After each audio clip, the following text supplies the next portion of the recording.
உழைப்பாளிகளின் உரிமைக்காகவும் பொதுமக்களுடைய சமத்துவத்திற்காகவும் சிந்தனையோடு போராடிய புரட்சியாளர் டாக்டர் அம்பேத்கருடைய அவர்களின் நினைவுகளையும் சிந்தனைகளையும் இன்றைக்கு தமிழக மக்களுக்கு மிகவும் அழகாக முறையிலே நல்ல செயல்பாடுகளோடு செயல்படுத்திக் கொண்டிருக்கின்ற நம்முடைய முதலமைச்சர் மாண்புமிகு ஜோசப் விஜய் அவர்களுடைய கட்சியில் இணைவதிலே நாங்கள் அம்மா மக்கள் முன்னேற்ற கழகத்தினுடைய மாவட்ட மருத்துவமனை செயலாளரும் மாவட்ட இலக்கிய அணி செயலாளரும் இந்த நாளிலே நம்முடைய கன்னியாகுமரி மாவட்டத்தினுடைய தமிழக வெற்றி கழகத்தினுடைய நாங்கள் இணைவதில் மிக மகிழ்ச்சி அடைகிறோம்.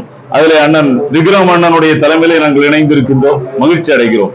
தமிழகத்தில் நல்லாட்சி நடந்து கொண்டிருக்கிறது, குற்றவாளிகள் கண்டுபிடிக்கப்படுகிறார்கள், மிகவும் நல்ல மக்களுக்கு பாதுகாப்பான ஆட்சி நடைபெற்றுக் கொண்டிருக்கிறது. நாங்கள் வரவேற்கிறோம், நாங்கள் இணைந்து செயல்படுவதில் மகிழ்ச்சி அடைகிறோம். மாவட்ட செயலாளர் ஆற்றல் மிகு அண்ணன் மாதவன் அவருடைய தலைமையில் நம்முடைய அண்ணன் விக்ரம் அண்ணனுடைய தலைமையிலே இன்னைக்கு நாங்கள் நம்முடைய தலைமையக மாவட்ட கழக அலுவலகத்தில் நாங்கள் இணைந்துள்ளோம்.